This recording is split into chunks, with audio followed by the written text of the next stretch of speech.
2025-26ನೇ ಸಾಲಿನಲ್ಲಿ ಕೇಂದ್ರ ಸರ್ಕಾರ 75 ಲಕ್ಷಕ್ಕೂ ಹೆಚ್ಚು ಪರಿಶಿಷ್ಟ ಜಾತಿಯ ವಿದ್ಯಾರ್ಥಿಗಳ ಶಿಕ್ಷಣ ಹಾಗೂ ಸಬಲೀಕರಣವನ್ನು ಬೆಂಬಲಿಸಲು 7,981 ಕೋಟಿ ರೂಪಾಯಿಗೂ ಹೆಚ್ಚು ಮೊತ್ತದ ವಿದ್ಯಾರ್ಥಿ ವೇತನವನ್ನು ನೇರ ವರ್ಗಾವಣೆ ಮೂಲಕ ವಿತರಿಸಿದೆ ಎಂದು ಕೇಂದ್ರ ಸಾಮಾಜಿಕ ನ್ಯಾಯ ಮತ್ತು ಸಬಲೀಕರಣ ಸಚಿವ ಡಾ ವೀರೇಂದ್ರ ಕುಮಾರ್ ತಿಳಿಸಿದ್ದಾರೆ.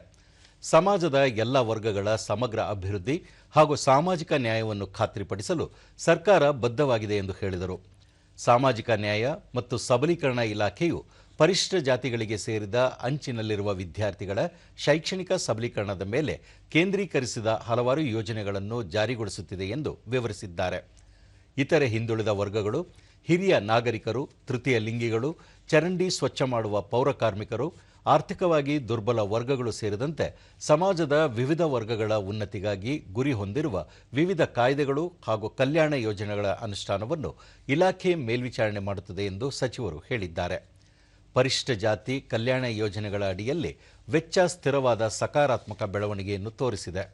ಇದರಲ್ಲಿ ಪರಿಶಿಷ್ಟ ಜಾತಿ ಮತ್ತು ಇತರರಿಗೆ ಮೆಟ್ರಿಕ್ ಪೂರ್ವ ವಿದ್ಯಾರ್ಥಿ ವೇತನ ಯೋಜನೆಯಡಿಯಲ್ಲಿ 21% ಹೆಚ್ಚಳವೂ ಸೇರಿದೆ ಎಂದು ಡಾ ವೀರೇಂದ್ರ ಕುಮಾರ್ ತಿಳಿಸಿದ್ದಾರೆ.